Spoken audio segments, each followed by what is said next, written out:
Allu Arjun blockbuster movie సరైనోడుకు sequel రానున్నట్లు చాలా కాలంగా పుకార్లు వినిపిస్తున్నాయి. ఈ రూమర్స్ పై the girlfriend press meet లో నిర్మాత అల్లు అరవింద్ క్లారిటీ ఇచ్చారు. సినిమా నిర్మాణానికి దూరం కావడానికి గల కారణాలపై అల్లు అరవింద్ రియాక్ట్ అయ్యారు. అల్లు అర్జున్ తో సరైనోడు 2 తీస్తే ఖచ్చితంగా ఈ సీక్వెల్ ను గీతా ఆర్ట్స్ లోనే చేస్తామని అల్లు అరవింద్ అన్నారు.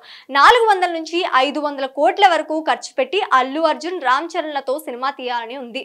ఆ సినిమాను తీసే ముందు ఇద్దరికి రెమ్యూనరేషన్ ఇస్తే అది తిరిగి మా ఇంటికే వస్తోంది. బయట ప్రొడ్యూసర్లతో సినిమాలు చేసిన రెమ్యూనరేషన్ మా ఇంటికే వస్తోంది. నాది నేను ఇచ్చుకోవడం కంటే బయట వాళ్లకు డబ్బులు తీసుకుంటే బాగుంటుందని సినిమా ప్రొడక్షన్ కు దూరంగా ఉంటున్నానని అల్లు అరవింద్ అన్నారు. అల్లు అరవింద్ కామెంట్స్ తో మరోసారి సరైనోడు సీక్వెల్ తెరపైకి వచ్చింది. అఖండ 2 తర్వాత బోయపాటి చేయబోయే నెక్స్ట్ మూవీ సరైనోడు సీక్వెల్ కావచ్చని ప్రచారం జరుగుతోంది.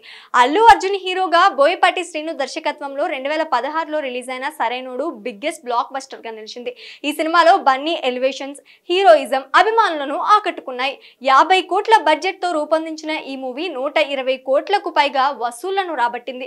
మరోవైపు పుష్ప 2 తర్వాత బన్నీకి పాన్ ఇండియా లెవెల్లో క్రేజ్ ఏర్పడింది. అతడితో సినిమాలు చేసేందుకు బాలీవుడ్, కోలీవుడ్ కు చెందిన టాప్ డైరెక్టర్లు రెడీగా ఉన్నారు.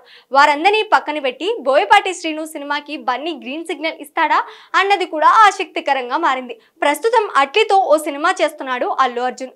సైంటిఫిక్ యాక్షన్ థ్రిల్లర్ గా రూపొందుతున్న ఈ మూవీని 850 కోట్ల బడ్జెట్ తో సన్ పిక్చర్స్ సంస్థ నిర్మిస్తోంది. అల్లు అర్జున్ అట్లీ మూవీలో 4 హీరోయిన్లు నటించబోతున్నారు. ఇప్పటికే దీపికా పదుకుని, మృణాల్ ఠాకూర్ ఫైనల్ చేశారు. రష్మిక మందన్న, జాన్వీ కపూర్ ఇతర నాయకులుగా నటించబోతున్నట్లు టాక్. ఇండియన్ లాంగ్వేజెస్ తో పాటు ఇంగ్లీష్ లో ఈ మూవీ రిలీజ్ కానున్నట్లు టాక్. 2027లో ఈ మూవీ ప్రేక్షకుల ముందుకు రానుంది.